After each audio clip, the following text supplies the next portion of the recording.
Hi, everyone, and welcome to this week's Global Intelligence Update. As always, we've got a great guest with us.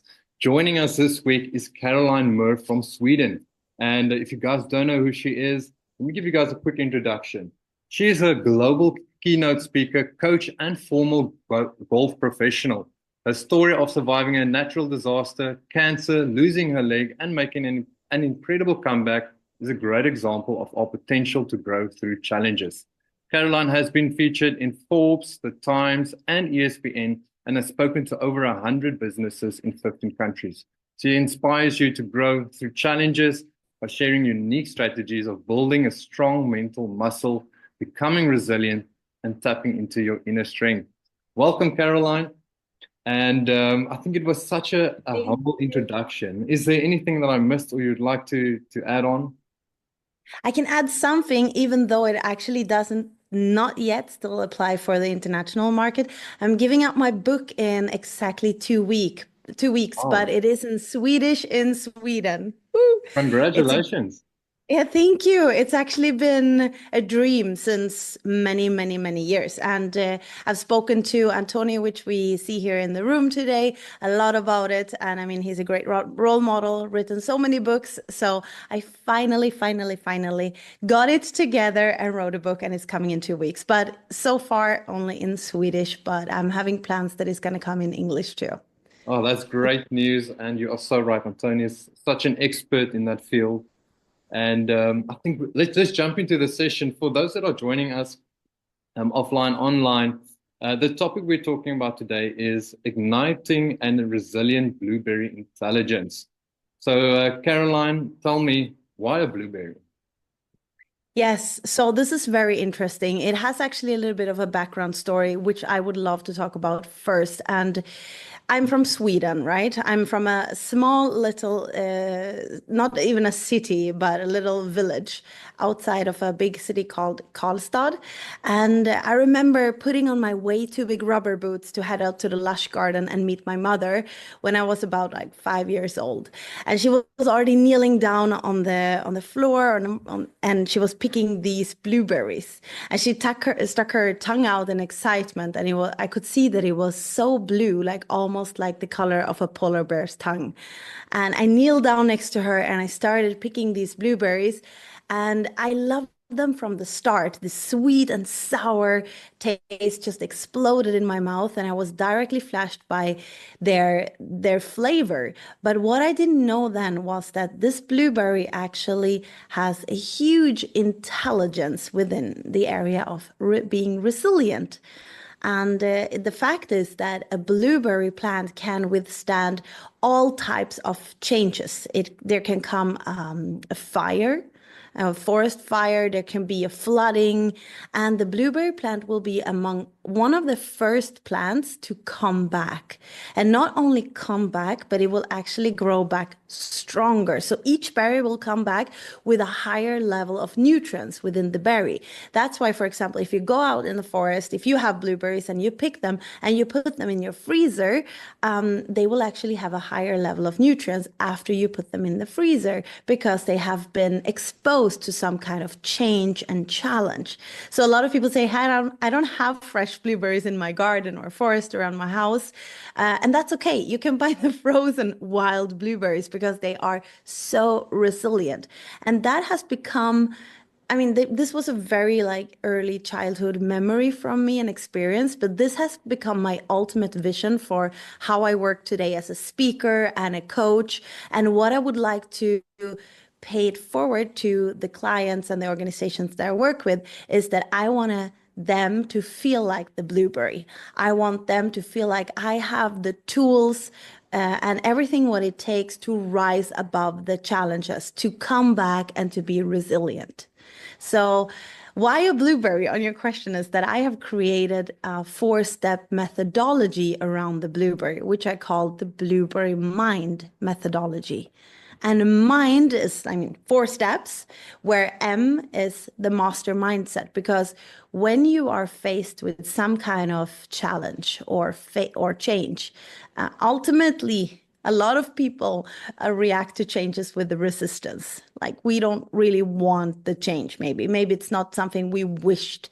Maybe it's something within our organization. There is going to be a huge organizational restructure, or we're going to do something radical. And a lot of people don't jump for the opportunity of change. Some do, but not everybody. And that's why this step is so essential, the master mindset, because you need to change your mindset towards that change, that you really reduce the resistance for yourself towards that change, or for a leader, for example, presenting a change for a team, they need help with reducing the resistance towards that change and make people excited about where this is going to lead. And then we have the I, which is the second step in the methodology. And here it's about igniting some type of action. And Chris, you can stop me here and throw in questions. I'm just like walking through the methodology now with the 4 steps, so we have that. But the I is that we get to do what we need to do to accomplish what we want, meaning that you sometimes have to step outside of your comfort zone. You sometimes need to expand your view about things and do new things, which you've never tried before. And this step is also essential in a way because it gets you going. You can have a great mindset about something, but if you don't start taking action about it, nothing is really going to happen and you're not going to start spinning the wheel. So you need to take action. So these steps include a lot of different strategies on how to take action towards a change.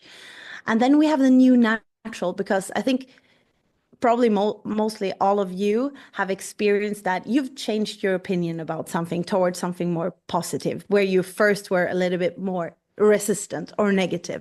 And then you started taking action and you realized, wow, this was actually not that hard as I thought it would be. And then you reach this new level, you reach this new natural where things start to fall into place. You don't have to make such a big effort to take action or to do this habit, or to make those calls that you were before so new in making the calls, for example. So then you reach this new level where things really start to fall into place and you get a higher level of where you are right now. So you maybe get a higher level of your organizational skills. You maybe get a higher level of your communication skills, whatever it might be. And then we have the D in mind, which is the fourth step, which is desired destination. Why are you doing all of this for? Where are you heading? Towards what? And in this step in the Blueberry methodology, I'm talking about the North Star. What kind of North Star do you have? What kind of goal do you have? What's the direction? What is the big why to why you're doing this? Because when you have that clear for yourself and you're asking yourself a lot of questions around the why, where is it going to take me? Who am I going to become once I'm working towards this North Star? And once I'm also there in my future destination, what am I going to be able to do for others? So you're really putting in a lot of leverage into your goal so that you also can keep a high motivation over a longer time, and ultimately work with the change so that the change is not longer, or the challenge is no longer a challenge, but actually an opportunity. Wow. Thanks for sharing that, Caroline. And really interesting about the blueberries. I didn't know that. But it's Yes. that resilient, to Mhm. natural causes and so forth. We've got a good question here from Rob, and I'll lead to that now. Rob is asking for some backstory on Caroline. So Caroline, on that question from Rob, then can you describe a challenging situation you faced and how you overcame it? Since we're talking about resilience, uh, Mm. Rob Yeah. can. Of course, Rob. Thank you for the question. So my North Star was that I wanted to become a golf professional. My mind was set to that goal, and I was working, and I was putting in all my effort towards that goal. And I reached it But just shortly after this goal, I survived a big earthquake in New Zealand, one of the deadliest earthquakes in 80 years. And I came back to Sweden with a big perspective, actually, about what my North Star is. And I haven't asked myself all of these questions that I just talked about when I set that first North Star. But then I started asking myself those questions. And I started realizing that I love golf. I'm super passionate about it, but maybe there is something else that I want to do. And I didn't have so much time to think about that until I met my doctor, because he then said that, Caroline, we have found a life-threatening cancer in your knee. And the only way we can help you survive this cancer is to amputate your leg above the knee. Chemotherapy or radiation will not save you at this stage. So with that, which was a 180-degree change in my life and a bomb coming in, where that North Star that I had of becoming a golf professional, which already started to crack because I started asking myself other questions, but it completely fell apart. And I found myself in what I call the white space. So the space in between, where it can feel extremely blurry, it can feel super rocky, if you may. And I tried to reach for solutions, or I tried to reach for strategies, but I couldn't find any. It was like somebody has, hit me in the face and in the stomach and everywhere at the same time. And I was just grounded on the floor, not knowing where is the next step to take. But suddenly this fog started to fade away, and I started to see more clear, because it was very obvious when my doctor said that you have only 3 weeks until we have to do the surgery. I realized that time was of the essence.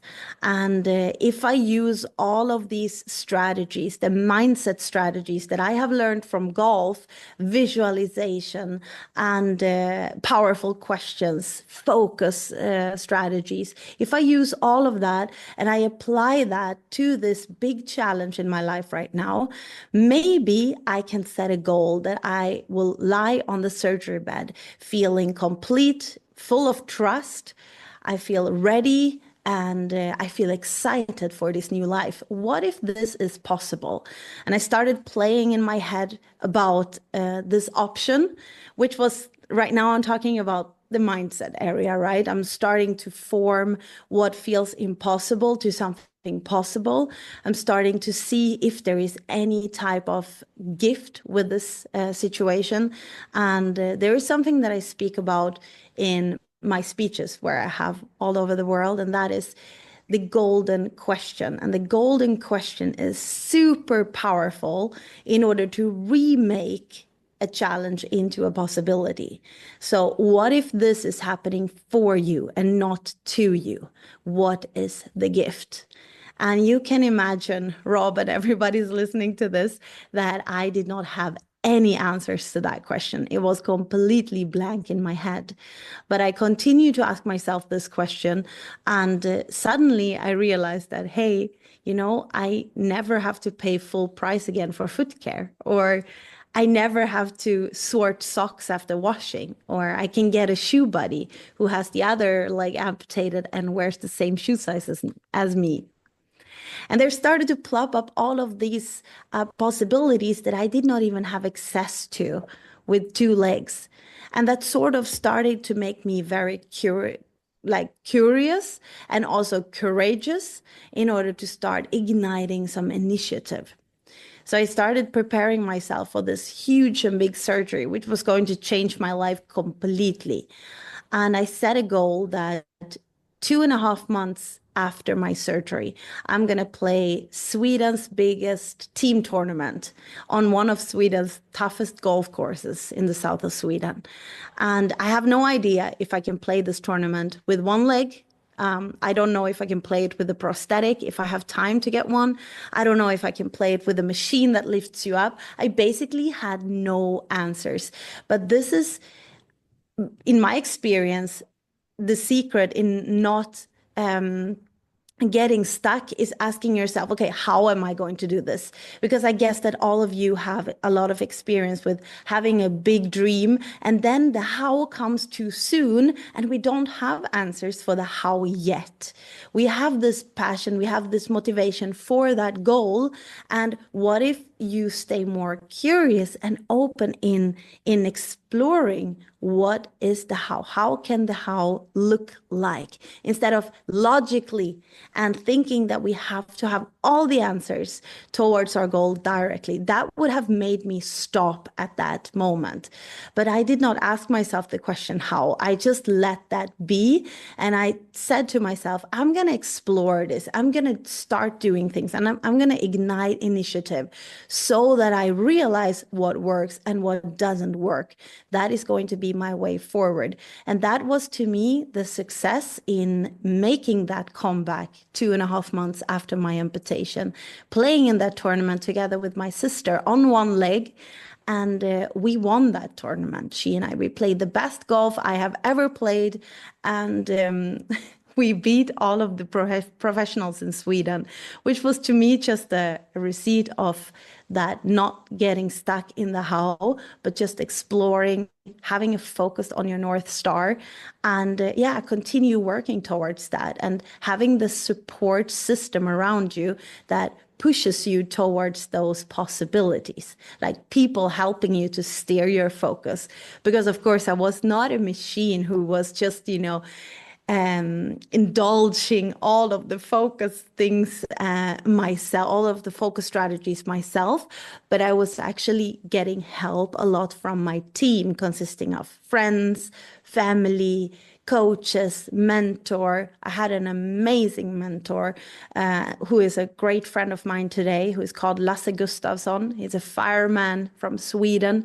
He was 24 years old when he, on his first mission, went out as a firefighter, ending up in a propane gas explosion. And he woke up at the hospital 2 months after the accident with a completely new face and a completely new life. And he had a 3-degree burn on his entire body. And the first time I met Lasse, I was not surprised by meeting him in that way, but I was very surprised by the way he views life. Lasse is one of the most beautiful human beings I know. And he said, with humor, Caroline, you can go really, really far. And I think that as an ingredient towards being more resilient is something very, very important as well. Wow, what a story of resilience. Thanks for sharing that, Caroline. And I have to ask, through all of that, what strategies did you use to stay resilient in the face of adversity? So one of my favorite ways in order to stay resilient is asking the right type of questions. I already told you not to get stuck up in the how. That was one thing that I actually did forbid myself to ask after I got the cancer diagnosis. Why me? I was an elite athlete. I have never been eating better. I have never been training more. I was living that typical healthy lifestyle that we all think, this is the ideal. It doesn't get you immune from being sick. But of course, that question arose in that moment. Why me?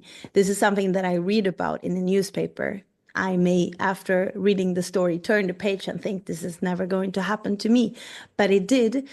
And I realized this question will not get me further. This question will not help me get the answers that I need to get towards my North Star. So I did actually put a big fat like error on that question and said, no, no, no, no, no, I'm not going to allow myself to ask myself this question.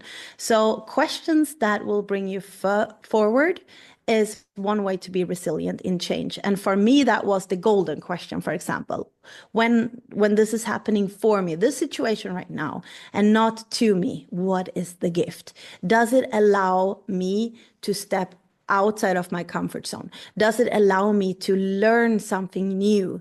Does it allow me to see something that I have never seen in another person or in myself? Does it allow me to expand my perspective about a certain thing? Does it allow me to up-level my skills? Does it allow me to be more innovative, create new products, create new strategies, create new services, whatever it might be? And once you see that, you directly start turning the obstacle into an opportunity. So questions for sure. But also, another strategy that I use to be more resilient is really to start to listen and to listen to my body. I believe that our body has a great intelligence and can also talk to us, especially in moments when we are faced with adversity, and can help us unlock things that we need to see. For example, if I find myself in a stressful moment, getting a lot of pain in my throat, that is to me just an objective sign that I might not be speaking my truth to myself, to somebody else, or I might not stand up for what I want right now in this moment because it's all overwhelming to me and it's just too much. And my body is just trying to tell me, you need to speak up, you need to set a border, or you need to say something. That is to me another strategy that I use in order to be more resilient, to come back to a solution. It might not work for everybody. It might not be what everybody sees is that our body talks to us. But what if your body would talk to you? What would it try to say with you having that sort of like issue or something in your body that is telling you, something is off? That is really effective. So yeah, and also the support system. That is the third one. The Awesome. support system, yeah. The support system, that pushes you to the possibilities when you don't have the power to see them yourself. Well, thanks for sharing that, Caroline. I've got a question here from Sam. He's asking, please differentiate between the mentor and coach. Mhm. So, yeah. Yeah, so I believe that, I mean, the definition probably you can see what that is, what AI would say that would be. To me, the difference between a mentor and a coach would be a mentor is somebody who has lived it by themselves. In a way, it doesn't need to be necessarily the same thing. But in the example of me and Lasse, for example, he had gone through a life threatening and a life-changing event. And he had that intelligence, the intelligence of having dealt with big, big, big changes. And I needed somebody to both have a listening ear in that moment, but also somebody who could share their life intelligence with me to help me get forward. So that is to me a mentor, somebody who has gone through or had the same kind of experience, who you can share the experiences with, somebody who is maybe more listening, but also giving their view on things. A coach, I would say, would be somebody who is also, of course, listening to you, but in a more strategic way, asking questions to help you get forward. So in my line of work, when I work with a client as a coach, I would listen to the obstacle or the challenge or the situation that the client has, and I would ask them effective questions to help them see what the solution might be, or to help them experience, or to help them experience what the solution might be. So you see that difference is that you as a coach maybe see another perspective on the issue, but you won't directly share that. You would ask questions first. You can share that as well, but it would be more of a strategic way. And I don't necessarily have to have lived through the same type of situation, if that makes sense. Yeah, that's a great explanation, Caroline. Yeah. And yeah, Sam, I hope that. Okay. Yeah. So also mentors, Antonia added something. Mentors advise and support you as well. Awesome. Thanks for sharing I that. just meant that it's advice and support you for free. This is not a Yeah, financial transaction, while true. coaches charge you for their time. That's true. That's what I see, at least. Yeah. Awesome, awesome. So, Caroline, with your story that you've told us, your background, you've handled quite a lot of failures and setbacks. How did you handle them? Which ones? All of them. All of them. No, but I do actually follow the Blueberry Mind methodology, the 4 steps. So I see that my camera is jumping off. Yes, Sorry about that. Now I'm back. there it is. Okay, great. So here again, I mean, challenge, right? Camera is jumping off. So it's really telling me and showing me right now, okay, Caroline, deal with the challenge that is coming your way right now. So what do I need to do? I need to get back on track. Like my vision is always try to get back on track as soon as I can, but not suppress everything that comes up in that moment. So obviously right now we're sitting in a live sending.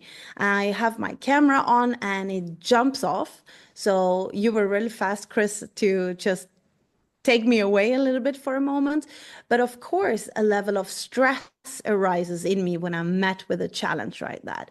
And that is important to acknowledge, right? Okay, I feel stressed right now, or I feel nervous, or I feel really tensed right now. Okay, and that is okay, and meet that emotion from where it is. Because if I try to just push it under the rug and close it in a room somewhere, lock the door, and never talk to that emotion, it's going to want to knock. And it's going to want to knock really hard eventually. It's going to break that door and it's going to come in and be very present. So, not just about this live sending, but of course, I was met with a lot of tough emotions when I was going through my challenge of getting the diagnosis, but also losing my leg. And I was very authentic with everything that I felt in that moment, but I didn't allow myself, and I asked my support team to help me not get stuck in the emotions that tend to drag down my energy. And I know that you know that the types of emotions that can drag down your energy and which kind of emotions that can help uplift you and help you, move forward. So, and you know that for yourself, you know which ones and to define them. But I did allow myself, okay, I am sad right now, I'm frustrated, or I feel a level of stress, and that is okay. I will just find a way. I will be strategic about this. I will find a way. I will see what kind of solutions that I have. I will start to grab 4 ways to get forward. So I think that is one way that is not to underestimate when it comes with being resilient, is that meeting a lot of challenges is that you will go through these emotional roller coasters. But a misconception about that is that you will somehow have to just be strong all the time, be so strong that you can just push away these emotions to left and right and not see them. Because obviously you are. We are human beings and we are emotional human beings. So we are going to feel different things. And I think it's just for an advantage to be as authentic as you can going through that. And then you will be even more resilient. That is my experience. Wow. Yeah, no, thanks for sharing, Caroline. Such deep insight and I think such good advice. So we've touched the support network and support groups. Can you tell us what role do they actually play in your resilience? They play a huge role. They really do, because there was a lot of moments when I did feel like I had a lot less energy, for example. I had that big goal of playing golf 2.5 months after my surgery, but there was far less days I could get to the golf course because I was just out of energy and exhausted from the change. And what I did then was that they helped me to to visualize the golf tournament from my sofa at home. And sometimes I had help with somebody guiding me to look at that golf tournament. Sometimes I was lying there by myself doing the visualization. But when I started to doubt, is this really going to happen? Is this big goal that I set out for myself? Like sometimes we have those big, crazy dreams that we feel super passionate about, super motivated about. But then eventually we hit that bump in the road, which is called the doubt bump, that I call it, where we start to maybe doubt things, or maybe you don't doubt it at all, and you just keep going for it. But sometimes we hit that doubt bump. And when we do, it can feel easy just to turn around and walk the other way and let the North Star just see the back of you. But the support system, they really helped me to turn around at those moments and see, hey, Caroline, if this is possible, in what way could we make it possible? So when I was exhausted, for example, maybe one day consisted of just standing up from my sofa and training all the muscles under the foot. There are more than you would think. But if you would just stand up by yourself right now on one leg and hold up the other leg a little bit longer than comfortable, you would also start to notice that there are a lot of different small muscles that needs to be trained. So this support system, they really helped me with those small things that played a significant role in order for me to then later perform, but also not only making a comeback, but making a comeback to life also. Awesome. Such a great analogy on a support group.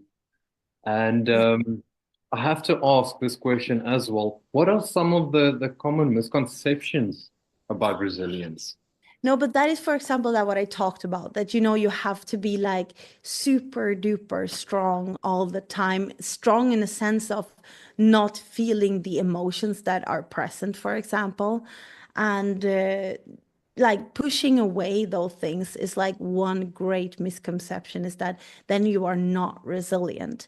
And actually, I had that with my husband last week. I was coming out of a meeting that did not go as I wanted to, and I felt really disappointed in my performance during the meeting, but also how the meeting was structured and so on. And then I obviously felt all of those feelings, and my husband said, I don't recognize you, because he doesn't see me like that maybe most of the time. And he said, now you need to take your own medicine and be resilient. And I said to him, that's not really what it's about. Like, I'm allowed to feel that emotion right now, because if I don't, I will just suppress it. It will grow for me. So if I just allow myself to be really like, okay, I am really disappointed, but then ask myself a question like, what did I learn from this? Okay, what did I learn? And then we're tapping into the resilience. Then we're coming from this platform of disappointment, but turning into a fire of, I want to do better next time. What did I learn from this moment right now? I learned that I need to set a better structure for myself before I go into that meeting. I need to communicate that structure directly in the meeting at the start, so that we can follow that throughout the meeting. And I maybe need to prepare myself even better than I did today, because I didn't prepare myself showing up for that meeting. So there was 3 things that efficiently that I learned, which I can take to the next time I'm going to have an alike meeting. And then I'm really tapping into that resilience power. Awesome. Thanks for sharing. Dr. Sam has a question here. He says, what could be the sign to say, quit, this is not yours? Like to stop doing something which I try to accomplish. Do I understand that right? Is that correct, Dr. Sam? Want to make Yes, sure. that's correct. Yes. I actually talked to Landy Jack about this question, because there was a situation where I felt like I was running into a wall constantly and I was not getting further. And she said, Caroline, you need to look for breadcrumbs. You need to look for breadcrumbs and where you have flow. So it's not flowing in that direction. And if I'm walking into something 3 times, that is usually when I start to realize that this is not the way to go. But usually I don't realize it on the first one. I don't. The second one, I always think, just try again because you didn't try enough. But if I walk into it 3 times, I maybe just leave it for a little while. Or I turn around completely. But sometimes in my experience, when you also leave it for a while, it can be that it's not ready yet. It can be that it's the right thing, but it's just not ready yet. Or if you're in contact to a person and you want to accomplish something with that person, or you want to do a cooperation, maybe it's not ready yet. Maybe the other party is not there yet where you are. So I try to see it at that, and I try to rest in that vision, because in my experience, situations like this has come back where I have tried to accomplish some kind of cooperation with somebody, right? And then I have tried and tried and tried, and it didn't work. And I ran into a wall, and then I left it thinking that maybe it's not ready yet. Maybe it will be ready in the future. And then it has actually been like that the other person then maybe reached out, or we got together on another gathering where we started talking again, where there was another perspective involved, where there was other experiences that needed to happen before. And then we actually got to the cooperation. So for me, it's usually a rule of 3. But I mean, everyone is different there. And there is people who said, I'm going to try and try and try and try and try. And Landy said, look for breadcrumbs and flow. Yes. Great question there, Dr. Sam. And my next question actually touches the subject a little bit. And this might be a question that the audience would like to know. How do you balance self-care with pushing through tough situations? Yes, it's a very important question. I would like to ask you that as well.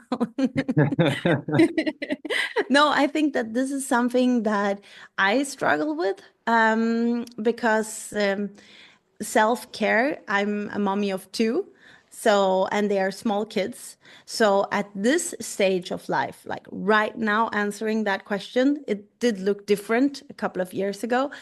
But right now, obviously, there is a lot on my priority list that goes before me, if that makes sense. Yeah. So right now, I am not a pro in that, but there is one thing that helps me routinely to come back to self-care, and that is to have a very strong structure in when I do something for myself.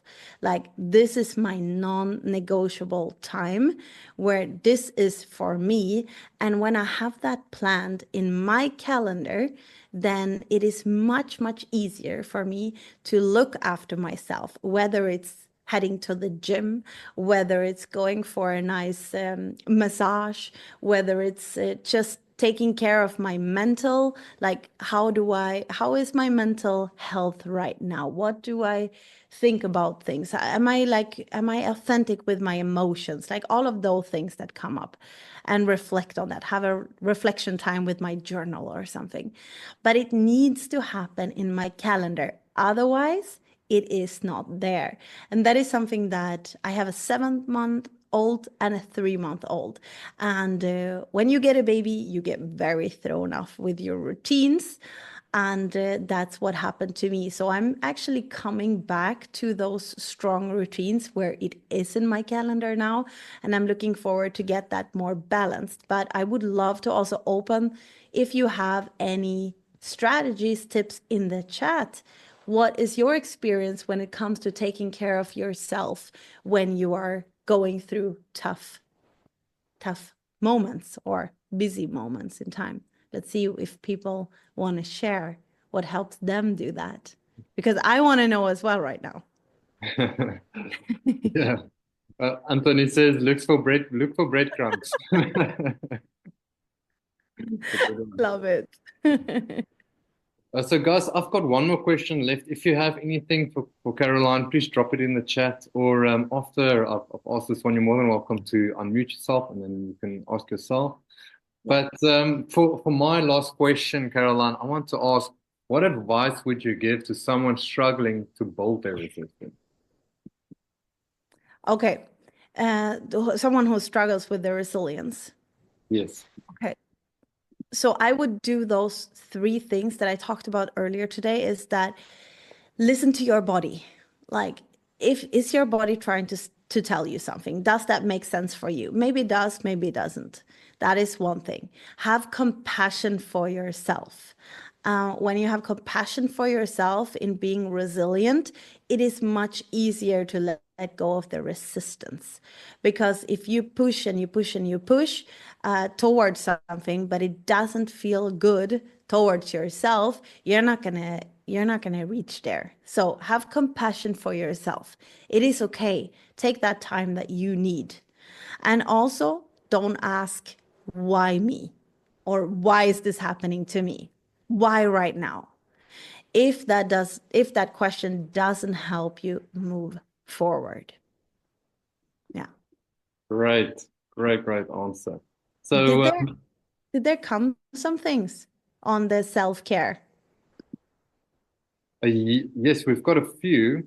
And besides Antoni's look for the breadcrumbs. Stephanie says, I also have to diarize to set a reminder for myself to look after myself. Yeah, very important. And then Dr. Sam says, yes, insist on me times 2 to 3 hours, especially in the morning. So you allocate the hours out for yourself. That's great, Dr. Sam. Great. That's really, really good. I love that. Yeah. Yes. Does anyone else want to share anything or ask Caroline a question? We've got her online. Something about golf, maybe. Actually, I could ask out a question for people right now. Sure. Is that, when is your prime time? Do you know that during the day? When is your prime time? Are you more like Dr. Rob said, that, okay, in the morning is when he is allocating that time for himself? When would be okay, 5 a.m. Wow. Okay. Ooh. Because I love to think, like, we all most likely have a prime time during the day. We can be super efficient during the whole day, of course. We can be super motivated, but we most likely have like a prime time. And during that time, I also sometimes I do that with the self-care, but during that, I usually place the heavy tasks or the most challenging things that I'm about to do, because that's when I have the most energy and the most time and the most like the most presence, if that makes sense. Speaking of resilience and challenges. Karen also with a comment, I don't work on Fridays and I paint and do crafts. That's awesome. I love that. I've been watching you on Facebook posting them. I don't know if you noticed, I like them. I like them. I have to follow you as well. Yeah, guys, if you aren't following Caroline, you've seen the poster, check her out on LinkedIn, send her a connection request. She would love to connect with you guys. And if that's all, we've got no questions. Anything else anyone wants to add on? Stephanie is saying here, most present between 9 and 12 a.m. So nice start of the morning. Dr. Sam saying 2 to 4. I hope that's not in the a.m. And Antoni saying, I get a dip around 2 to 3 p.m. and then I would be smart to not do smart work, but instead just chill. Yeah. I'm thinking if Caroline can overcome these huge adversities, most of us can overcome our small ones. Very, very true. Oh, thank you. Very yes. I love to spend time with all of you. This was great. Awesome. So I think that's going to be it. Yeah, guys, like I said, check out Caroline on LinkedIn, and thanks for joining us. Thanks for joining us, Caroline, all the online viewers and the offline viewers. I hope you guys have a great week, and we'll see you again next week. Thank you. Thank you so much. Have a great day, everybody, and great night. Thank Bye. you. Awesome. Thank you.